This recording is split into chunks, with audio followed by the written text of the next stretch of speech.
Avant même de prier, je vais juste vous avertir que mon oreille gauche est totalement bouchée. Donc, si je ne parle pas assez fort, je suis désolé, dites-le moi. Si je parle trop fort, je suis désolé. Mais prions.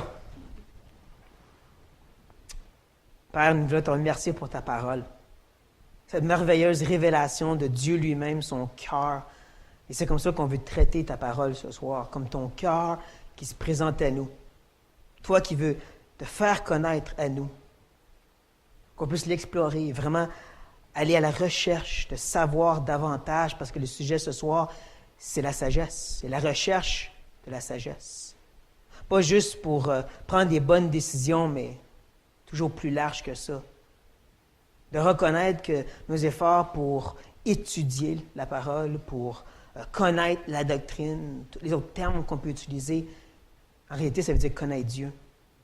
Ça veut dire être plus intime avec Dieu. Donc, que ce soir, on ne s'approche pas de ce livre d'une façon intellectuelle, juste pour parler de sagesse pratico-pratique, mais de vraiment vouloir connaître Dieu par cela. Et que tu m'aides à pouvoir adéquatement expliquer ces merveilleuses choses que tu m'as montrées, Seigneur. Ce livre est glorieux. C'est triste comment il est mis de côté par trop de gens. Parce que cet homme, Salomon, comme nous, a cherché à comprendre des choses difficiles qu'on a tendance à mettre de côté, mettre sur une tablette, mettre en dessous du sofa, parce qu'on ne veut pas parler de ces choses difficiles-là. Ces exceptions, ces choses un peu plus nébuleuses, qui pourtant font partie de la vie, quand on ne comprend pas, quand c'est difficile, quand ça fait mal. Qu'on soit plus prompt à vouloir comprendre, parce que quand tu nous fais mal, tu veux aussi nous parler. Quand c'est difficile, puis c'est perplexe, puis c'est complexe, tu veux notre attention. Tu ne veux pas qu'on se bouche les oreilles, qu'on se ferme les yeux, puis qu'on continue à avancer. Tu veux plus qu'on cherche. Donc, motive-nous ici ce soir à chercher et être attentif à ce que notre frère Salomon a à nous dire. Amen. Bien, tournez, s'il vous plaît, dans le livre de l'Ecclésiaste, au chapitre 7. Ce soir, nous terminons le chapitre 7. Nous arrivons à la dernière des 3 sections, celle que j'ai intitulée « Les études approfondies ». Parce que c'est ça que Salomon va faire. Il va venir creuser, chercher profondément des vérités. Il va aussi nous présenter 3 résultats, ou si vous voulez, 3 conclusions. Et donc, je dirais même que le passage peut se séparer en 3 parties. De 23 à 25, il va y avoir une conclusion. De 26 à 28, un autre. Et finalement, au verset 29. Je vous dirais aussi qu'on a encore une fois un verset, ou même une phrase controversée. Où est-ce qu'on dirait que Salomon se présente comme un macho, qui rabaisse les femmes et qui élève les hommes. Si vous demandez, c'est le verset 28.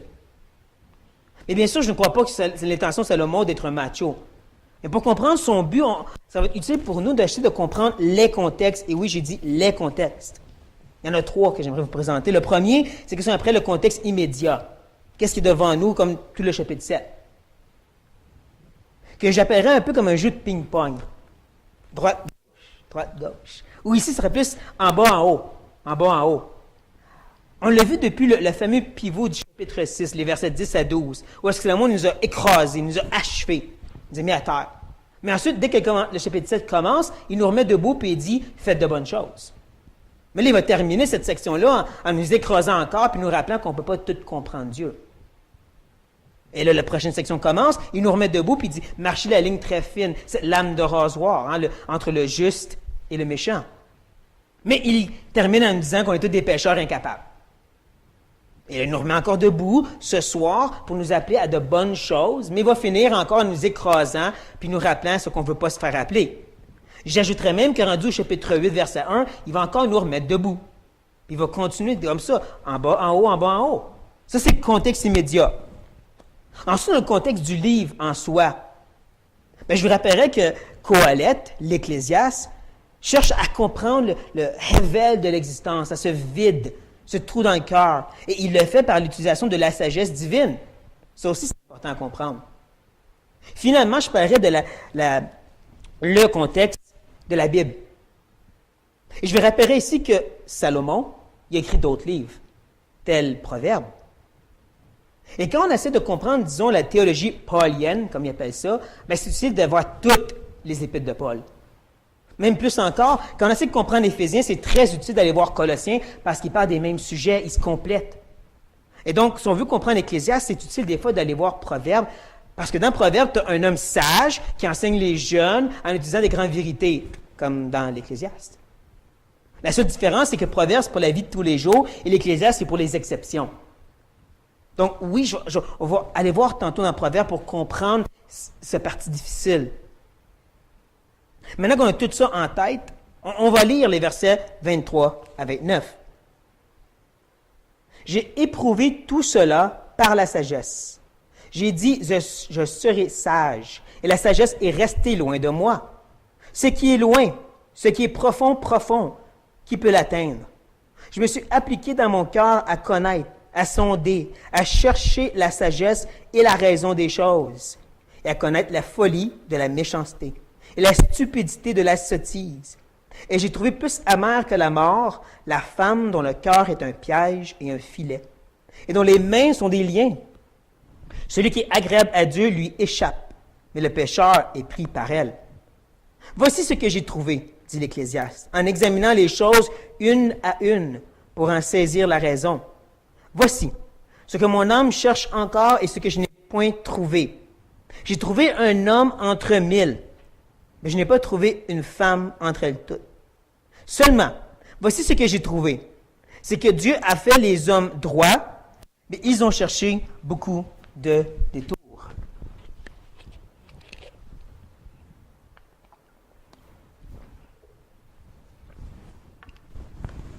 Par cette lecture rapide, on peut se rendre compte quand même assez facilement que cette section ressemble beaucoup à la dernière section du chapitre 1, où encore là, Salomon nous parle de ses études qu'il a faites par la sagesse, dans le but de répondre justement aux choses difficiles, et qui même était prêt à aller dans les places plus ténébreuses comme la folie et la méchanceté, exactement comme qu'est-ce qu'on a devant nous.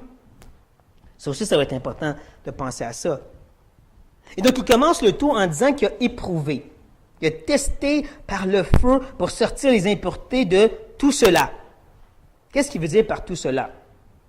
Je crois que c'est tout ce qui vient avant, qui veut dire tous les 7 autres chapitres.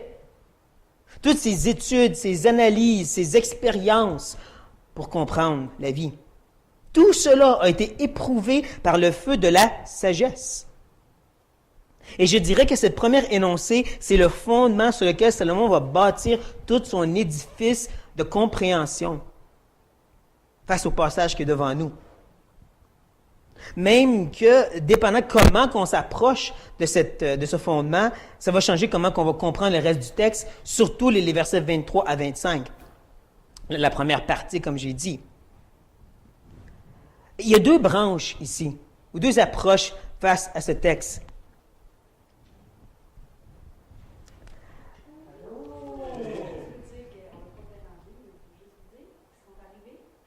Ah, oui.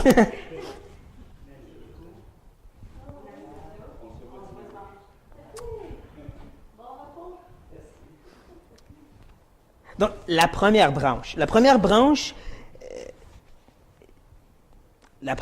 son problème, c'est qu'à la fin du verset 23, il dit « La sagesse est restée loin de moi ». Et donc, la première branche, elle dit, ben, tu vois, Salomon, cette sagesse est restée loin de lui parce qu'il n'a pas utilisé la bonne sorte de sagesse.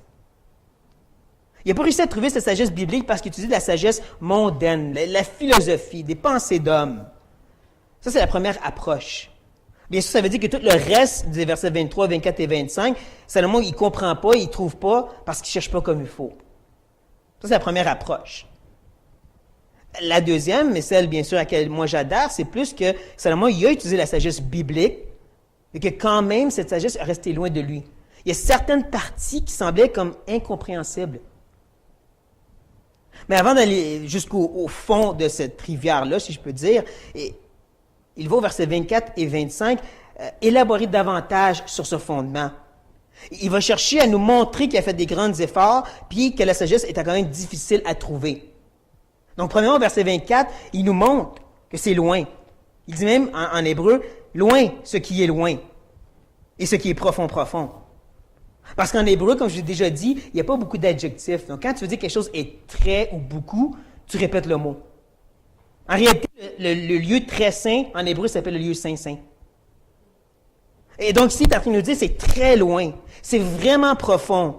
C'est pourquoi, à cette question rhétorique, qui peut l'atteindre, on doit répondre négativement, ben, pas vraiment personne. Pas l'atteindre jusqu'aux grandes profondeurs. Encore ici, les gens ont la difficulté puis dire, mais là, voyons donc, qui cherche trouve. Salomon parle d'une profondeur ici, et je vous dirais même que quand on regarde ailleurs, dans Job chapitre 28, les versets 1 à 12, il nous dit la même chose, Job. Je ne vais pas lire tout le passage, mais je vais quand même lire les versets 7 à 12. Il parle de la sagesse, puis il dit, l'oiseau de proie n'en connaît pas le sentier. L'oie du vautour ne l'a point aperçu. Les plus fiers animaux ne l'ont point foulé. Le lion n'y a jamais passé. L'homme porte sa main sur le roc. Il renverse les montagnes depuis la racine. Il ouvre des tranchées dans les rochers, et son œil contemple tout ce qu'il y a de précieux. Il arrête l'écoulement des eaux, et il produit à la lumière ce qui est caché. Mais la sagesse, où se trouve-t-elle? Où est la demeure de l'intelligence? On pourrait dire que ça, c'est condensé dans le verset 24. Hein, c'est profond, c'est bien caché. C'est en dessous des montagnes, puis même là, on ne peut pas le trouver. Et je ne pense pas que Job non plus l'y cherchait par la sagesse d'homme, cette sagesse divine. C'est juste qu'une partie qui semble introuvable, vraiment bien profond. Et c'est là, comme je dis, deuxièmement, au verset 25, il veut nous montrer qu'il a vraiment fait des grands efforts. Il utilise 3 termes, 3 verbes d'action. Il a appliqué son cœur, il a sondé et il a cherché. Répétition. Ça veut dire, j'ai fait de grands efforts. Et en passant, le mot « appliquer » ne veut plus exactement dire entourer, comme une clôture. Et donc, ce serait peut-être l'idée que dans son cœur, il a cherché à regarder toutes les facettes possibles. Il a fait le tour, si vous voulez. Il a même été prêt d'ouvrir le tout cela, puis d'aller voir dans les parties plus ténébreuses. Comme on voit à la fin du verset 25, hein, connaître la folie de la méchanceté, la stupidité de la sottise. Qu'est-ce qu'il veut dire exactement par ceci? Bien, permettez-moi de vous présenter cette même phrase dans d'autres traductions. Premièrement, dans la Nouvelle Bible seconde, ça dit « à savoir que la méchanceté est stupide et la folie est démente ». Dans la Parole de vie et la Français courant, « j'ai appris aussi qu'être méchant ou stupide, c'est de la folie ». Finalement, la Martin, « et pour connaître la malice de la folie, de la bêtise et des sottises ». Il y aurait d'autres traductions qu'on pourrait voir qui seraient toutes un peu différents les uns des autres. C'est parce qu'en hébreu, tout ce qu'on trouve, c'est 4 mots. On trouve le mot folie, méchanceté, stupidité et sottise, qu'on peut traduire différemment. Mais il n'y a pas de lien vraiment entre eux, c'est juste, j'ai cherché ces 4 choses-là.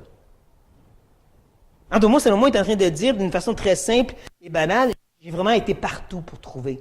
J'ai même été dans les places plus ténébreuses. J'ai utilisé la psychologie, la théologie, j'ai tout utilisé pour comprendre. Comprendre quoi? C'est là qu'on a la clé. Dans le milieu du verset 25, il dit la raison des choses. Le pourquoi du pourquoi. Comment est-ce que Dieu interagit dans sa providence avec sa création? Comment est-ce que le cœur humain fonctionne exactement? Pourquoi? Que dans une bonne famille chrétienne, il y en a un qui t'en va directement vers le mal, puis un qui sert le Seigneur. Ce pourquoi du pourquoi, on ne peut pas toujours tout l'expliquer.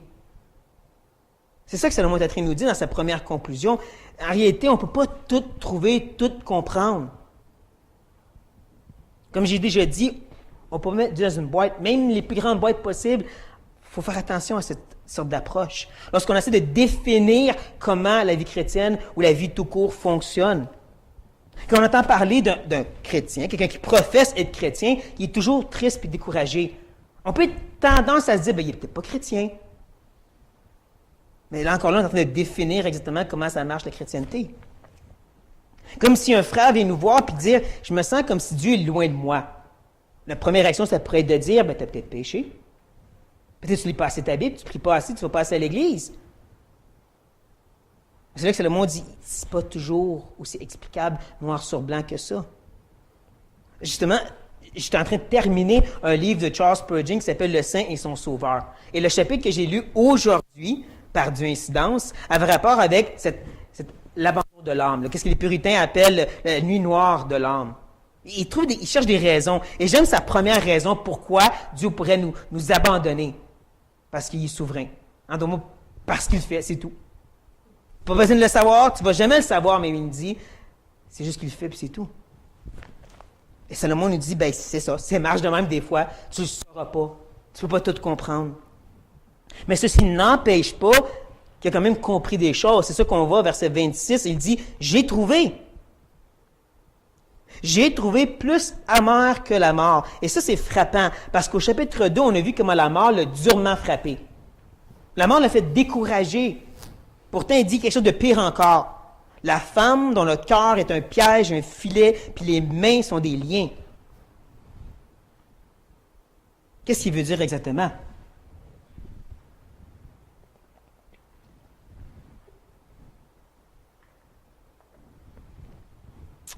Bien, il y a encore ici deux façons de le comprendre.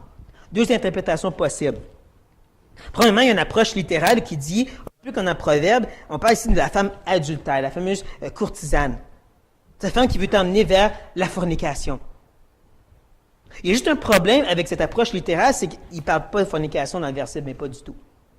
Il parle juste d'une femme qui est comme un lien, qui veut t'attacher, mais il ne dit pas qu'est-ce qu'elle va faire avec toi. Et quand la Bible est silencieuse, c'est mieux que nous autres ici, on soit silencieux. Donc, une autre approche, c'est de dire, oui, il est sûrement en train de parler d'une vraie femme, mais il y a une image derrière ça qu'on devrait voir. C'est ici que j'aimerais qu'on se tourne dans les Proverbes.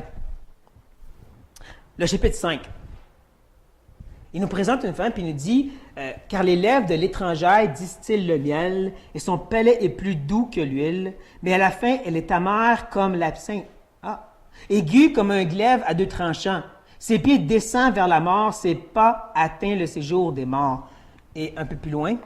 « Car la voix de l'homme sont devant les yeux de l'Éternel, qui observe tous ses sentiers. Le méchant est pris dans ses propres iniquités, il est saisi par les liens de son péché. » Ça, c'est tout rattaché à la même femme en passant. C'est le chapitre 5. Je vais peut-être vous étonner, ou peut-être vous le saviez déjà, mais tous les théologiens, érudits, experts, disent que cette femme qu'on voit dans le Proverbe, il y a une image derrière ça. C'est une manifestation, une représentation de tout ce qu'on pourrait appeler le mal en soi. Appelez-le l'ennemi, ou eux l'appellent femme folie. Parce que dans le Proverbe, il y a deux, justement, catégories. Tu as la folie qui est le péché, puis tu as la sagesse qui est qu'est-ce qui est bon, qui est fidèle pour Dieu. Donc, eux, ils disent, ça, oui, c'est une femme adultère, mais c'est aussi l'idée de l'ennemi qui essaie de t'attacher puis t'emmener vers tout qu'est-ce qui est péché. Et je crois que c'est la même chose aussi au verset 26, il nous présente femme folie.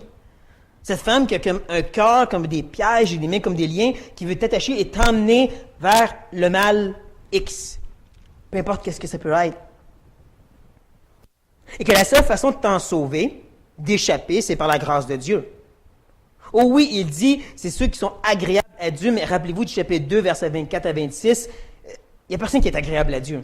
En réalité, c'est par pure grâce. C'est selon son bon plaisir. Ceci n'exclut pas l'obéissance, parce qu'on voit après qu'il dit que les pécheurs, eux autres, vont être pris dans ces liens. Et comme on l'a vu dans la dernière section, on est tous des pécheurs. Donc, d'un bord, Salomon est en train de dire que certains vont échapper, mais de l'autre, il dit que tout le monde va rester pris dans le piège parce qu'on est tous des pécheurs. On comprend donc qu'il y a quand même un aspect dans la grâce où que l'obéissance joue en ligne de compte. Si tu cherches vers la sagesse, ben peut-être tu seras pris dans les pièges de la femme folie. Donc, il y a quand même ta part à jouer dans ceci. Mais justement, en parlant de cette idée d'être libéré, d'être délivré de ces pièges, de cette méchanceté, délivré pour quoi exactement? Vous savez que moi, que dans la Bible, c'est pas juste l'idée d'être délivré. On n'est pas juste délivré de la condamnation puis du péché, puis de la mort éternelle. On n'est pas juste supposé d'enlever le vieil homme, il y a toujours un autre parti qui vient avec. Et donc, c'est pour ça qu'on a le verset 28. Mais juste avant, Salomon va chercher notre attention avec le verset 27.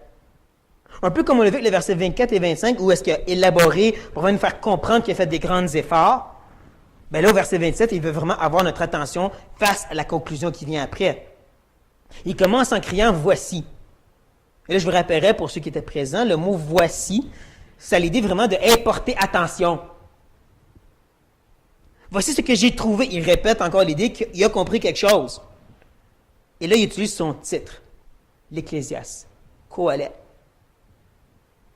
Dans le livre de Qoheleth, de l'Ecclésiaste, on retrouve son titre utilisé 3 fois seulement.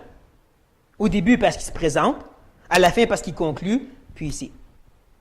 Pourquoi juste ici? Est-ce que c'est possible qu'il fait ceci pour avoir notre attention? Pour dire, c'est moi, là. Moi, le prédicateur, le pasteur, l'enseignant, le dirigeant, l'historien, qui, rappelez-vous, c'est tout inclus dans le mot Qoheleth. Historien dans le sens quelqu'un qui recueille les informations, comme il dit après, en examinant les choses une à une pour en saisir la raison. Écoute, qu'est-ce que j'ai à dire? Pourtant, il commence le verset 28 en disant qu'il n'a pas tout compris encore. Hein, il cherche encore. Il n'a pas tout trouvé. Donc, tout de suite en partant, il me fait comprendre, mon analyse n'est pas terminée. Je ne pense pas avoir toute la vérité. Mais, j'ai trouvé un homme entre 1000, mais je n'ai pas trouvé une femme entre elles toutes. Qu'est-ce qu'on fait avec ce verset?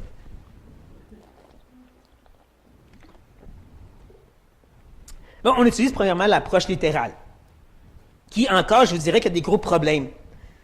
Dépendant de la traduction que vous avez entre vos mains, vous voyez à quel point c'est vraiment ambigu. Il dit, premièrement, il a trouvé un homme entre 1000. Qu'est-ce qui est spécial, l'homme? Es-tu sage, intelligent, fort, stupide? On ne sait pas. Il dit juste que j'ai trouvé un homme entre 1000. Ensuite, il dit qu'il a trouvé une femme entre elles toutes. C'est quoi le groupe de elles toutes? On ne sait même pas non plus. Est-ce que c'est 10 femmes, 100 femmes, 1000 femmes?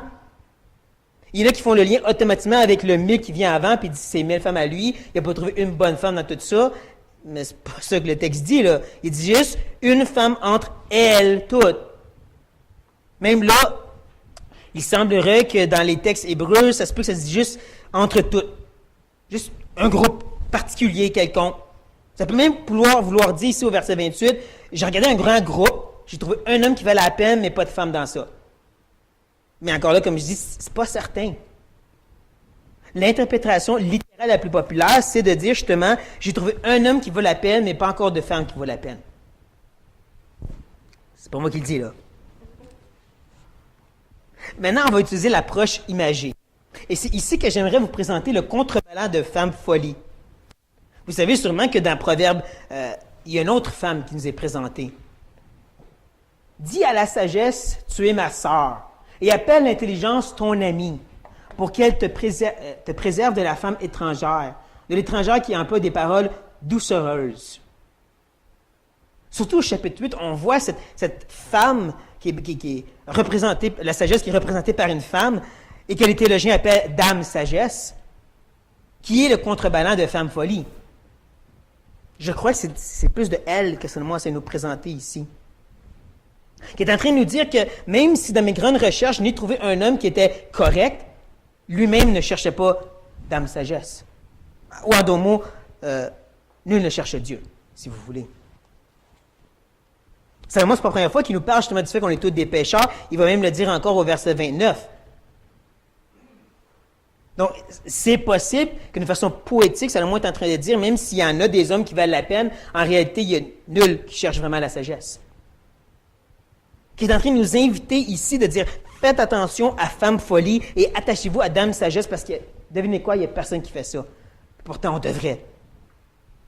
Pour moi, c'est ça la conclusion. Deuxième conclusion que Salomon essaie de nous présenter dans ce passage 26 à 28. Mais vous n'avez pas besoin d'être d'accord avec moi. Vous avez l'autre où est-ce qu'il n'y a pas de femme qui vaut la peine. Choisissez ce que vous voulez. Finalement, au verset 29, il va encore avoir notre attention. Seulement, voici ce que j'ai trouvé. C'est que Dieu a fait les hommes droits. Dieu les a créés à son image. Dieu a écrit dans leur cœur une loi morale. Et qu'est-ce que l'homme a fait? Qu'est-ce que nous avons fait? Chercher beaucoup de détours. Et le mot détour, il est utilisé dans 2 Chroniques 26, 15 pour parler des engins de guerre, des inventions pour faire la guerre. C'est le mot invention. En d'autres mots, Dieu il a mis dans nos cœurs une loi morale, mais nous, chercher à inventer toutes sortes de détours possibles. Dieu a mis à notre cœur cette pensée d'éternité, cette ouverture à la spiritualité. Qu'est-ce qu'on a fait avec ça? Des idoles et des religions, des inventions d'hommes. Donc, c'est comme ça que Salomon termine, il nous met à terre. Il nous rappelle qu'on est tous des pécheurs. Et c'est pour ça qu'on doit s'efforcer à s'attacher à Dame Sagesse et faire attention à Femme Folie. Mais la sagesse n'a pas de réponse à tout. Ça, en passant, c'est les 3 conclusions, les 3 résultats, mais faites à l'inverse. Et là, je dirais que face à un texte comme celle-ci, un texte qui met tellement l'emphase sur l'importance de chercher la sagesse, je ne peux pas m'empêcher de me tourner vers les différents groupes qui sont devant moi ce soir et de vouloir vous interpeller à chercher la sagesse. Commençons par les plus jeunes. Parce que je vous l'ai déjà dit, et là je vais vous répéter encore, vous n'êtes pas trop jeune pour chercher les grandes vérités de la Bible, de comprendre la doctrine, la théologie. Salomon dit lui-même, à sa tendre enfance, Papa David et Maman Bathsheba m'enseignaient. Les jeunes Israélites devaient demander à leurs parents pourquoi ils font tel sacrifice, puis pourquoi ils font telle fête. C'était leur responsabilité de chercher à savoir le pourquoi du pourquoi qu'ils pratiquaient ces choses. Comme c'est votre responsabilité. Vous devez vous poser justement les questions face à la vie et le monde en soi. Qu'est-ce que vous allez goûter ou vous permettre du monde? Et qu'est-ce que vous allez dire non? Puis pourquoi vous allez dire non? Dans vos relations interpersonnelles, où est-ce que vous allez mettre vos limites? Parce que la Bible dit, les mauvaises compagnies corrompent les bonnes mœurs, mais elle dit aussi qu'il faut être en communion avec les gens pour les aider. Avec nous, votre limite. Où est-ce que vous allez dire à cette personne, chrétien ou non chrétien, je peux aller avec toi jusqu'à là, mais je ne vais pas faire ça avec toi? Et pourquoi cette limite-là? Pourquoi pas avant, pourquoi pas après? Ça, c'est tous des domaines de la sagesse, de chercher à comprendre la vérité. Vous devez réaliser qu'il y a un ennemi. Appelez-le Satan, appelez-le le monde, la chair ou femme folie, qui a comme but de vous attirer loin de la vérité. Et son attaque ne sera pas toujours frontale. Plus souvent qu'autrement, ça va être des belles petites subtilités, des séductions. C'est pas si pire. Voyons donc, la Bible ne dit pas que tu n'as pas le droit de faire ça. Mais même quand c'est une attaque frontale, c'est pas où est-ce qu'il va te dire clairement, ce péché-là va détruire ta vie. Non, ça va être dans un beau emballage, rempli de chaînes. Et ça, je le sais personnellement, et je connais plein de gens qui savent ça aussi. Et oui, je sais que je mets beaucoup de fardeau sur vos épaules, c'est parce que je connais trop de jeunes chrétiens ou d'enfants de chrétiens qui, quand est venu le temps de prendre les choix, ils ont choisi le monde à la place de Dieu. Ou choisi de se balancer entre les deux. J'ai vu les conséquences parce qu'ils ont fait leur choix. Ils ont utilisé leur sagesse de cette façon. Donc, cherchez. Cherchez à prendre les décisions qui vaut la peine et de vous demander pourquoi tu te permets ça. Là, bien sûr, cette recherche à la sagesse, c'est aussi pour les moins jeunes dans la salle, en dont nous autres aussi. Là, je sais que la plupart, si ce n'est pas tout le monde ici ce soir, vous dévorez les livres chrétiens, vous faites des études, vous voulez connaître la parole, et vous savez que ça finit jamais, ça. Si Paul, à la fin de sa vie, a dit « Amène les livres et les parchemins » parce qu'il voulait continuer à étudier, si Salomon, l'homme le plus sage du monde, continue à chercher la sagesse jusqu'à la fin de sa vie, je pense que nous aussi, on doit continuer. Continuer toujours à être prêt à se remettre en question, même sur les grands sujets qu'on est certain qu'on a raison. Vous savez, les choses comme l'eschatologie, le fonctionnement de l'Église, la vie chrétienne en soi. Le but, ce n'est pas d'avoir raison, c'est de connaître Dieu, de connaître son cœur. Et de faire attention donc, à ces petites subtilités aussi, ces séductions qui n'ont qu'un but de nous détourner. Donc, de façon pratique aussi, c'est où vos limites? Qu'est-ce que vous vous permettez dans la vie? Qu'est-ce que vous faites avec votre temps libre? Est-ce que c'est toujours activement pour glorifier Dieu? Moi, je vais dire non. Je ne suis pas toujours activement en train de chercher à glorifier Dieu. Mais pourquoi? Pourquoi je me suis permis ça, donc? Pourquoi je me suis mis cette limite-là? Pourquoi je l'ai mis là, la limite? Ça, c'est les séductions. Il y en a un autre aussi qu'il faut faire attention, et c'est aussi cette grande connaissance que je viens juste de mentionner pour tourner le bien en mal. Je vais vous donner un exemple de ce que je veux dire. Grammaticalement parlant, la médisance, c'est lorsque tu parles en mal de quelqu'un dans le but de faire mal paraître. Donc, si je reporte le mal que quelqu'un m'a fait ou que quelqu'un connaît a fait, mais ce n'est pas dans le but de faire m'apparaître, c'est pas de la médisance. Techniquement, je n'ai pas péché. Je sais que ça semble ridicule, mais c'est vrai. Mais il me semble que ça ressemble beaucoup trop à cette limite entre être méchant et méchant à l'extrême. Quand Salomon nous dit que la limite, ça devrait être entre méchant à l'extrême et juste à l'extrême. Ça, comme je dis, c'est juste un exemple. Il y en a plusieurs autres où on est tellement rempli de la connaissance de ce que la Bible nous permet pas, qu'on sait jusqu'à où on peut aller. Donc, que Dieu nous aide à chercher cette sagesse, parce qu'elle est dure à trouver. Prions.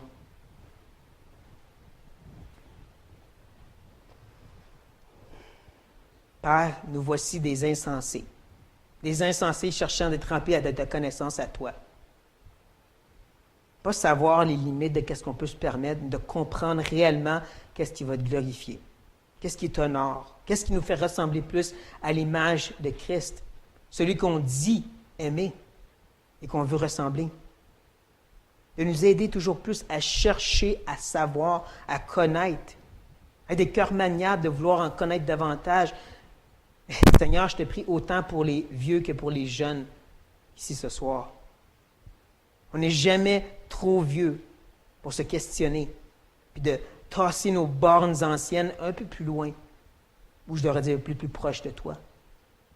Mais pour les enfants aussi, je prie qu'ils prennent réellement au sérieux que chaque décision a des répercussions, a des conséquences. Chaque chose qu'on se permet et qu'on goûte, puis finalement être un autre lien de cette femme folie, de cet ennemi qui va juste les détourner. De prendre au sérieux les efforts que ça demande pour s'attacher à Dame Sagesse, parce que oui, elle est dure à trouver. Si l'homme le plus sage du monde a cherché, et c'était profond pour lui, encore plus pour nous. Loin de nous l'idée qu'on a tout compris. Ça fait longtemps qu'on est chrétien, on est dans une bonne famille chrétienne, on connaît les choses, on est correct. À la place, avec humilité, qu'on continue à crier jour et nuit, enseigne-nous. Et que je cherche toujours plus à être enseigné par toi. Le but de la vie, c'est-tu de se faire plaisir? Seigneur, le but de la vie, c'est-tu de répondre à nos besoins? Ou est-ce que c'est vraiment par-dessus tout de glorifier Dieu? Aide-nous à prendre les bonnes décisions, de vraiment chercher. Amen.